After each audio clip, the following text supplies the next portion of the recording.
একটা গণহত্যা, বব্বের গণহত্যা চালিয়েছে, এসব করার পরও সাধারণ মানুষ আবার একবার হয়তো তাদের উপর ভরসা রেখেছে। এই ভুলটা ভাঙছে যে সাধারণ মানুষ যদি ভুল লোককে ভোট দিয়ে নির্বাচিত করে থাকে, যারা দুর্নীতি করেছে, সন্ত্রাস চালায়, এটাই তাদের মূলধন।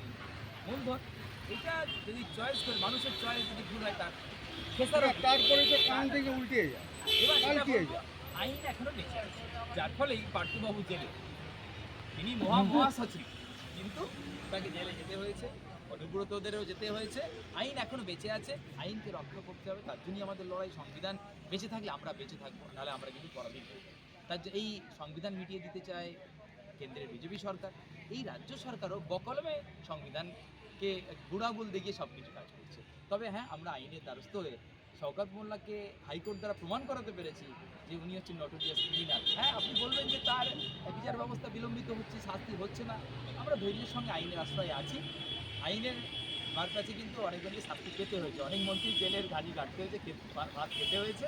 আর আগামীতে যারা এখনও দুর্নীতি করে চোরের মায়ের বড় গলা, তাদের কিন্তু সময়ের অপেক্ষা, তাদেরকে কিন্তু যেতে হবে। এইটা ইতিহাস বলে যে অত্যাচারী শাসক যখন অত্যাচার করছে, তখন সে মনে করে যে এটা হয়তো তার চিরকালীন অসীম ক্ষমতার সে অধিকারী হয়ে গেছে। কিন্তু এটা পট পরিবর্তন। আগের সরকারও এরকম হয়েছে, ভেবেছিল তারা কোনোদিনই আর যাবে না, সাধারণ মানুষকে মানুষই মনে করতো না। আজকে তাই হয়েছে।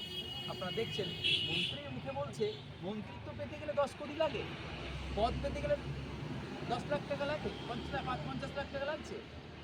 সাধারণ মানুষের কাছে এটা ভাবতে বলবো যে তাহলে এই টাকাগুলো কিন্তু মাথায় রাখবে, উনি ইনভেস্ট করছেন, ব্যবসায় ইনভেস্ট করার পরে কিন্তু আবার তুলবেন। আপনারা আমার সাধারণ মানুষের মাথা দিয়ে কিন্তু দুর্নীতি করে তুলবেন। অতএব এখনও সতর্ক হন, আগামী সময় কিন্তু না হলে আপনাদের আরও অনেক অধিকার হারিয়ে যাবে। রাজনীতি মানেই তো ব্যবসা, কি বলবেন আপনি? আমাদের যিনি পৃষ্ঠপোষক, উনি একটা সুন্দর কথা বলেছেন। আমি অনেক দার্শনিকের রাজনীতি কাকে বলে এটা পড়েছি, রুসো কী বলেছে, ভল্টের কী বলেছে, অনেক কিছু কথা।